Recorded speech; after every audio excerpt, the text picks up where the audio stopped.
Hey everyone, let me just get my mic a little closer. So, hope everyone can hear me. The none of you who are here. Have you been watching the news? Are things crazy? Are we crazy? I read like 9 articles today about politicians being yelled and screamed at and being called names and not being threatened, because that's really not the Canadian way to do things. We're the only Western nation never to kill their prime minister. The Dutch ate 18 something. People ate the prime minister, the Dutch prime minister. Crazy times. But I digress. I don't like politicians. I think they're professional liars. If you knew a politician who came into your door, made a promise to you, and fulfilled that promise, reach out to me, because I will eat my words. But I know a lot of politicians, personally. I know a few. And the garbage human beings. But I don't agree. I do not want our politicians feeling threatened by the public. You're not going to like this, but politicians and the people have to work together. If we're standing like this, we can't work together. Politicians, the people, they can't. And I get the hate, trust me. I get the hate. I do. But that's my personal shits and giggles. It brings a smile on my face when I see it. I don't like the man's policies, his beliefs, his narcissistic mannerisms. But I was a card-carrying conservative for 20 years, and I got rid of that. I don't like them either. I consider them liberal light. And I'm a small government, low tax, good social services sort of guy. So I don't really fit on the spectrum of that. I'm kind of like, live your life and do what you want to do. Just don't hurt anybody. And some people, that's extremists. I've been called an extremist, and I'm like, okay. I'm the guy who's received death threats right on the CBC website on YouTube. You go on YouTube and watch the CBC video, and there's comments. Well, I make a comment one day about being one of those dirty unvaxxed, and I got like 2 death threats like back to back, and I was like, "Ooh, calm down, children, calm down." But there's something else I want to talk about. Let's just finish up the politician thing real quick. I said I don't like them. I don't believe them. I don't trust them. But they are an evil necessity of our lives that we have to have. I disagree with people. You should be able to shout at somebody in their face, because that works both ways. I remember we had a certain prime minister, Trudeau. He once called farmers and small business people tax cheats, and called them something else. But he called them tax cheats. Oh, and he called them criminals. And I'm like, have the farmers had a chance to yell that at him? Really? I don't know. He called the unvaxxed the intolerable. Shall we tolerate these people? I'm like, I tolerate your existence. I mean, I don't like you, but you have the right to exist and say what you want to say, so I'm okay with it. But you want me exterminated? Is that the vibe I'm getting here? Because I don't really know. I think it's the vibe I'm getting. And we had a certain other political figure. His last name is Singh. You may know him. Interesting character. I liked him at first, and then the socialist in him came out, and I don't like socialists either. But some people were yelling at him. Now, I didn't hear any insults about his religion, because I wouldn't like that. When you start attacking someone, not for who they are, but for their belief system, that's a no-no to me. I just don't. That's dirty. It's not good. I don't like it.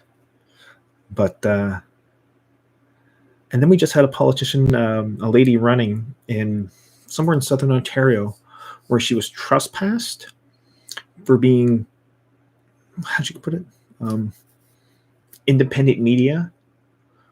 She was at a political event. She was even RSVP to the event, and then she was arrested because she wouldn't leave.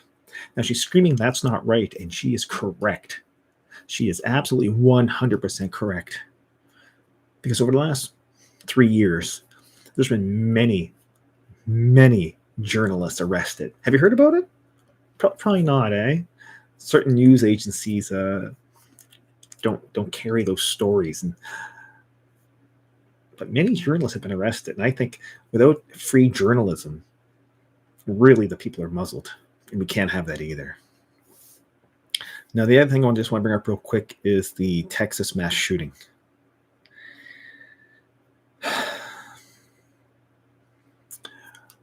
People have to stop shooting each other. The amount of hate someone must have to do that, and I'm getting to something here in just a second, but the amount of hate the person must have to do that is incomprehensible to the average person, I hope. But the fact that this person had so much hate, they shot up a funeral home and then went into a school, buried himself, and then murdered a pile of children and a teacher. That's a lot of hate. The West does need to wake up John Brown. But I am not an anti-gun person. But my question is, how did an 18-year-old, a person who just turned 18, 4 years previously, was arrested for making threats to shoot up a school when he turned 18?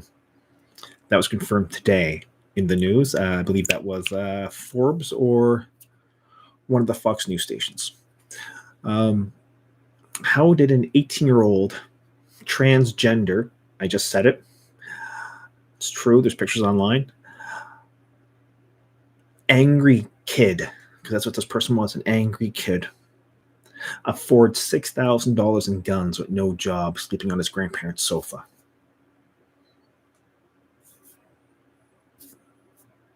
I don't know. Oh, he's driving a fairly new Ford truck too. And I don't understand how an 18-year-old would have all this stuff.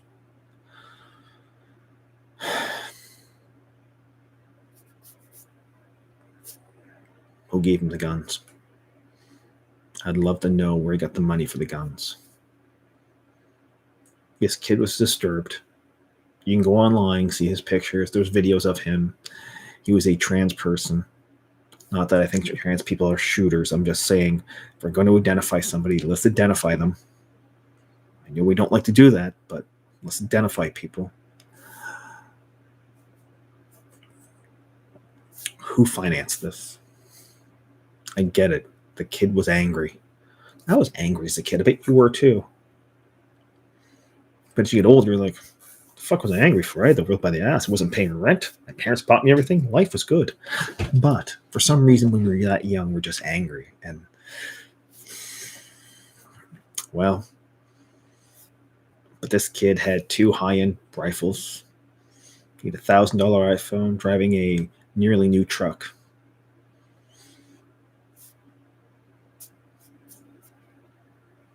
Anyone? I don't know. Anyway, I just want to mention that real quick. That's kind of a heavy thing because there's been a lot of suicides, a lot of deaths, a lot of terrible things have been happening in the last 2 years. And unfortunately, there's no positive things on the news. So what do? You go online, you find crap, and you're like, that's depressing. Go to the next one. Wow, that's even worse. Is there any good news left in the world? I like to watch animal videos. They cheer me up. I don't like to watch a lot of news anymore. I do check a couple different sources every day, but how can I put this? Do I think people are lying to us? I do. Do I think they're telling us anywhere near close to the truth? I don't. But what do? So here's what I recommend, just before I go. When you're online looking for different news, type in something like news 24/7, I don't know, Saudi Arabia, and see what pops up. and you'll find an English channel, start watching it. And the best way I find to get a good grasp of the news, find 4 or 5 different news agencies from different parts of the world. And if they all have the same story, read how they write it out. And usually they're a little different. The truth is somewhere in the middle. So anyway, you folks have a great night. Thanks for watching. I'm going to play some video games and drink a beer, and I had an edible. Can you tell? Anyway, I have to go. You have a great time. As I said, I'll have to play some video games. I think it's Battlefield 5. Feel free to join me.